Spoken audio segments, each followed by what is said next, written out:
India's mood on the 16th of May 2014 may well have resembled the one that prevailed on the 15th of August in 1947. Hope was in the air as Prime Minister Narendra Modi promised Achhe Din. Not for 26 years had the nation had the comfort of a government with a comfortable majority. And probably never before has India seen a leader being elected Prime Minister because he had proved himself as Chief Minister.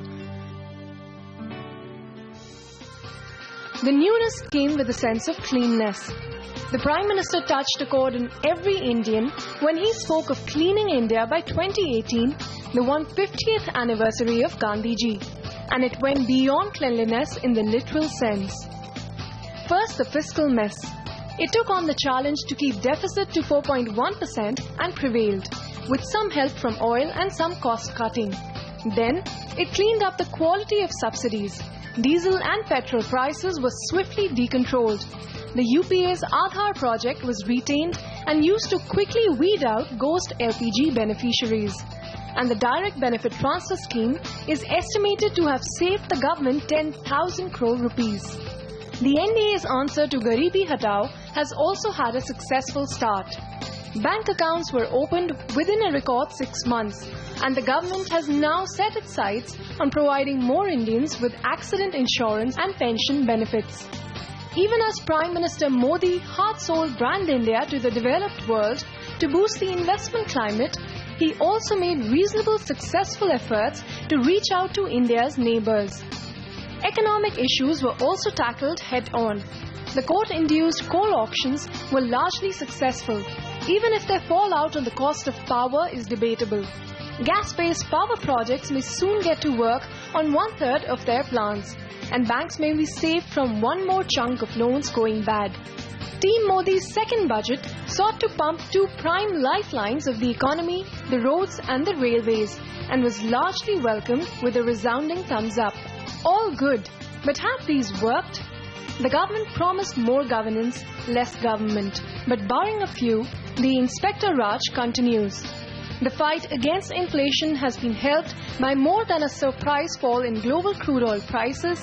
Growth rates sprung higher because of a change in the way it's calculated, and all that talk about improving business sentiment seems superfluous when the taxman was busy hitting foreign domestic companies with unwarranted and high-handed tax demands. And then the government came on the mat for its probably well-intentioned changes to the Land Act. Has it walked into a landmine that may take its toll all the way to the next elections?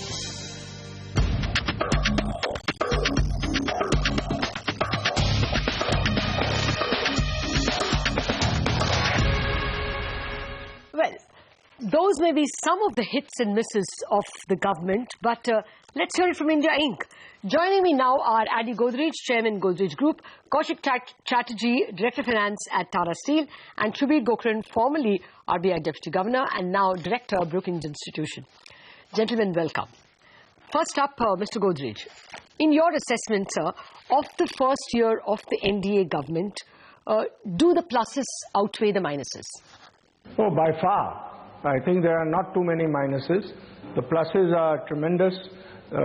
For one, the Indian economy grew in the last financial year by about 7.5%, which is much higher than in earlier years.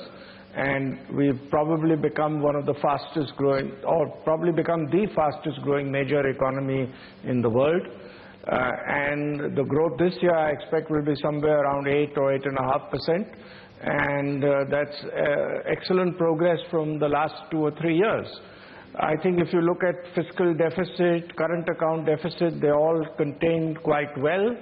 So macroeconomically, India is doing, to my mind, very well. And I think we'll continue to improve on the macroeconomic front. If you look at the reform front, several reforms have been enacted, especially in foreign direct investment, in defense, insurance, in some construction sectors. I think ease of doing business has also improved. So by and large, I think the pluses certainly outweigh the minuses, if any. Well, you're an FMCG guy, Mr. Godrej. Let me get the infra man in, Kaushik.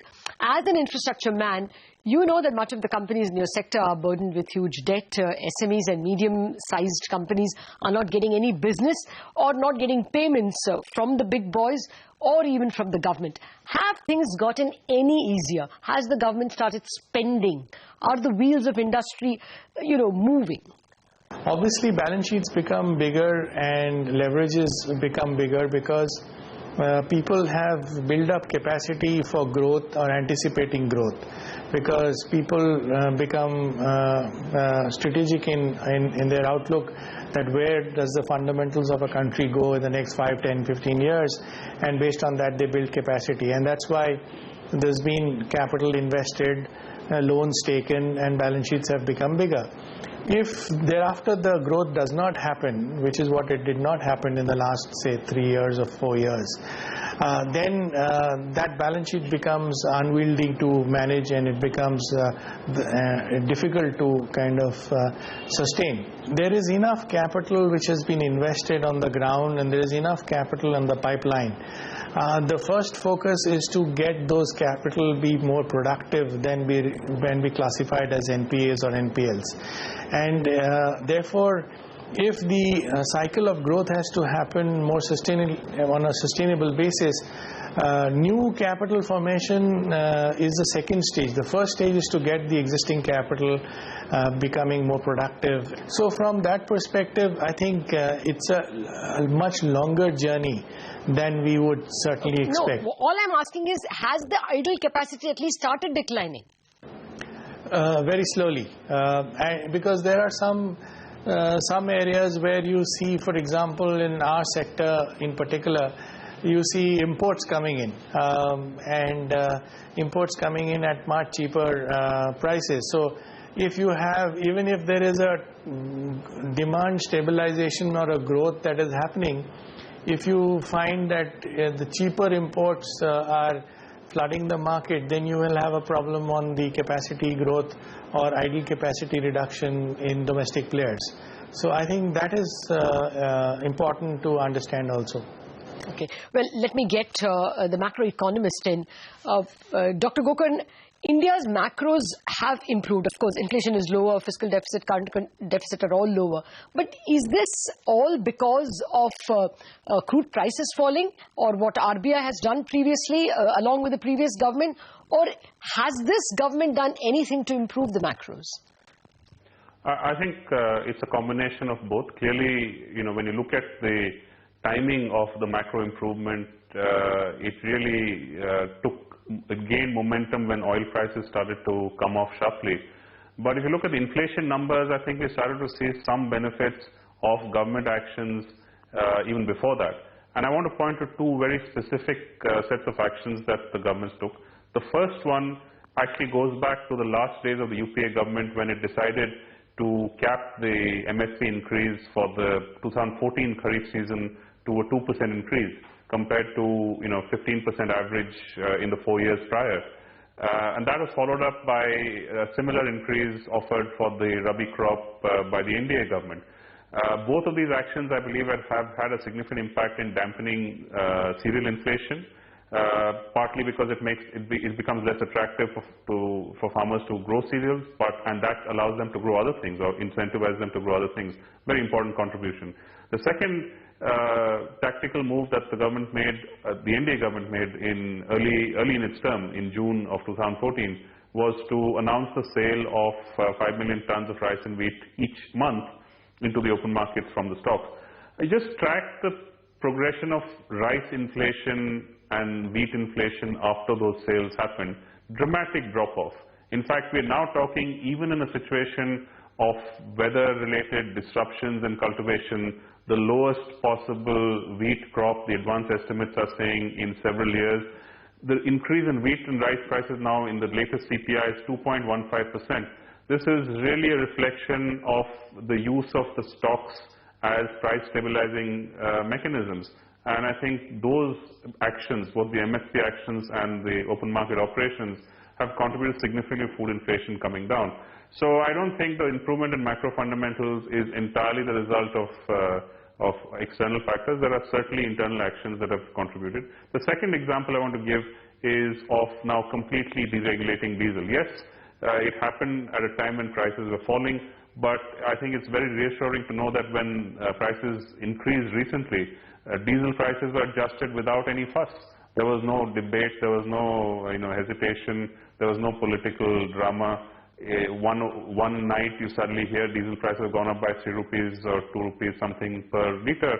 And just imagine this having happened 2 or 3 years ago. There would have been, Parliament would have been in turmoil, protests on the streets. I think that is also a reflection of a sort of a positive evolution in the way in which administered prices, particularly petroleum, are handled.